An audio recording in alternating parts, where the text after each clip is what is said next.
This is Hidden Killers Week in Review. A look back at the most prolific stories of the week. Welcome to the podcast. If you'd like to listen to an ad-free version of this episode and all of our episodes, then search True Crime Today Premium Plus on Apple Podcasts and press subscribe. That's our premium channel where all of our ad-free and advanced episodes live, all in one place. True Crime Today Premium Plus. Search it on Apple Podcasts and press subscribe. Even try it for 3 days free. The line between killer and hero is thinner than you think. You're listening to Hidden Killers with Tony Brueski, featuring retired FBI special agent and chief of the Counterintelligence Behavioral Analysis Program, Robin Dreeke. It's amazing what the human mind can tell itself as being, this is normal. This is part of how this works. With not that much suggestion. I mean, really, it's more so if someone has the power and that's a place you want to get to, and that person is saying, this is what you need to do, as absurd as it may be to the rest of normal society, people oftentimes will go, oh, well, this must be part of the secret. This must be part of what goes on behind the scenes. That to me is kind of shocking, even though I accept it. It's real, but it is shocking just how quickly we can adapt to say, oh, this is how it goes. All right, so I'm gonna throw the curveball in here from history. Yeah. So us as a species, we've been around hundreds of thousands of years, close to like 1.2 million, I think, as Homo sapiens compared to, and we're the youngest out of the Homo erectus, Homo Neanderthals. So we're one of the species of Homo, and so if you look at that span, and recorded history goes back probably about 10, 15, 20,000 years tops, where we were actually written down and can record and find evidence of our cognitive thought processes. So you look at that evolution, right? So you're thinking that we're really evolved today. We wouldn't do these things like the ancient tribal man. Well, only about 400 to 500 years ago, we were burning witches at the stake. And in some places, they still do. Because of groupthink. Yeah.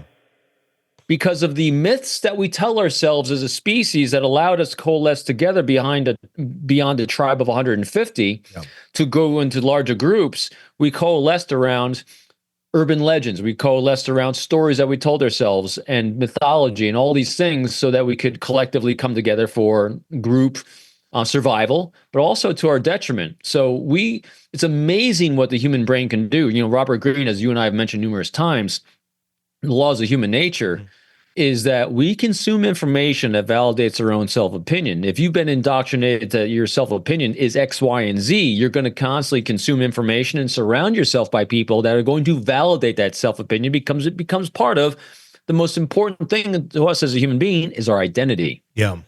And when someone tries ripping that identity away, it's extremely disturbing, and we fight back against it, and we don't want to know about it, so we hide. And so that's why we surround ourselves by people that validate that self-opinion. That's why grooming into these horrendous group things to the individual inside it, they don't see it because they don't have an optic from that outside in. That's true. Optics are so important when dealing with anything like this.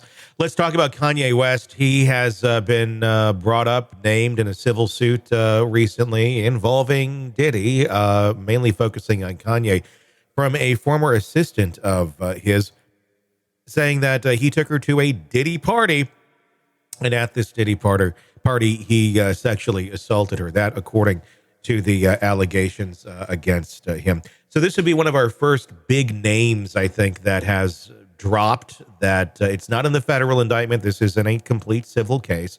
Of course, Kanye denying all of this, saying, they've been battling this person forever and accusations and slanderous, blah, blah, blah, blah, blah. Could be completely slanderous, could be completely, an accusation that goes absolutely nowhere. We don't know yet. It is just that. But this would be the first of some big names that found the environment of a Diddy party to be a place where it would be acceptable to maybe engage in this kind of behavior, bringing his assistant to it. And then this happens, allegedly.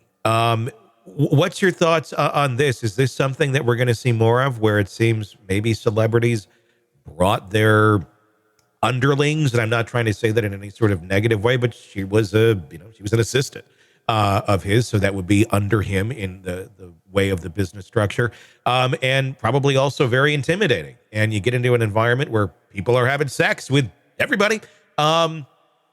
Things can happen. And the idea of a sexual assault taking place in that environment, it's not going to be noticed at all. It's going to look like this is something else that's just kind of going on in this party.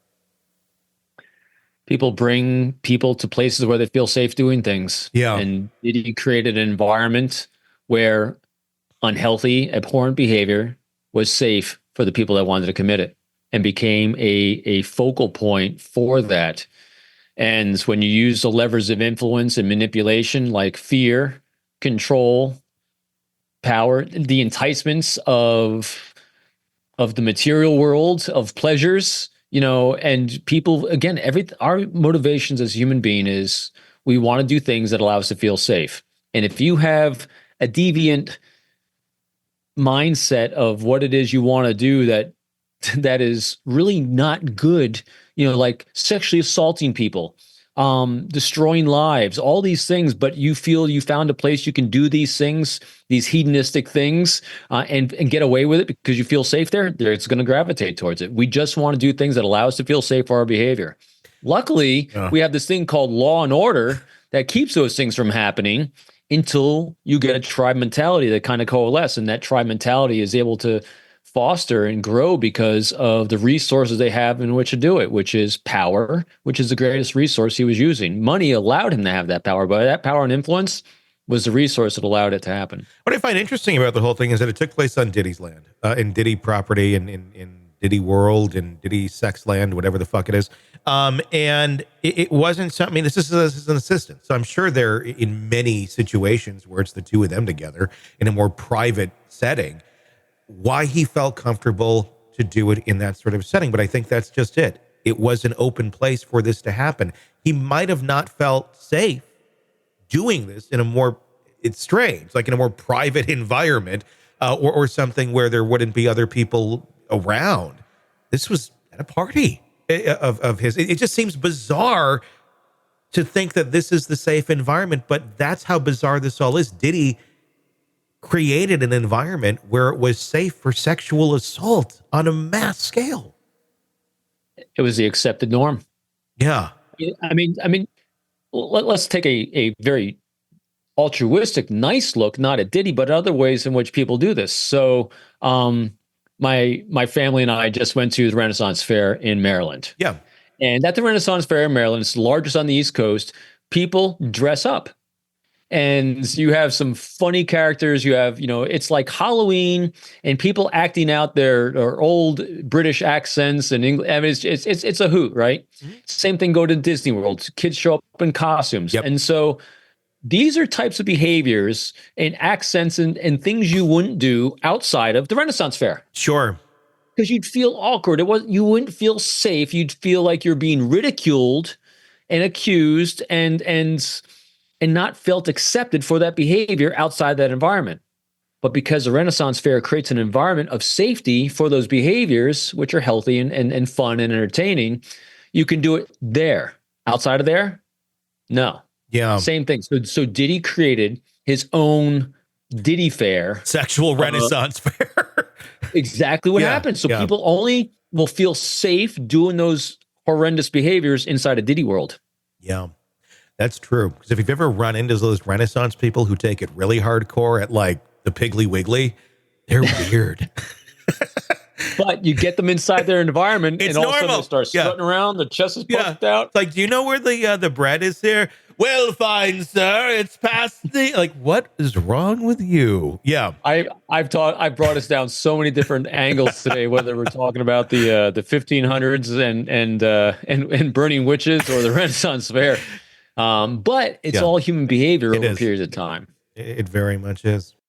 Welcome to the podcast. If you'd like to listen to an ad-free version of this episode and all of our episodes, then search True Crime Today Premium Plus on Apple Podcasts and press subscribe. That's our premium channel where all of our ad-free and advanced episodes live, all in one place. True Crime Today Premium Plus. Search it on Apple Podcasts and press subscribe. Even try it for 3 days free.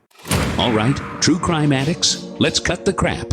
You're knee-deep in the gory details of your favorite podcast when suddenly a commercial hits like a bad meal. Seriously?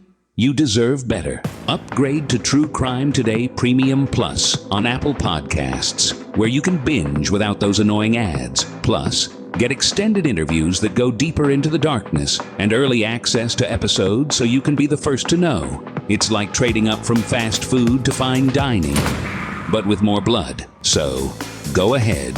Search for True Crime Today Premium Plus on Apple Podcasts. Subscribe and feast on the good stuff.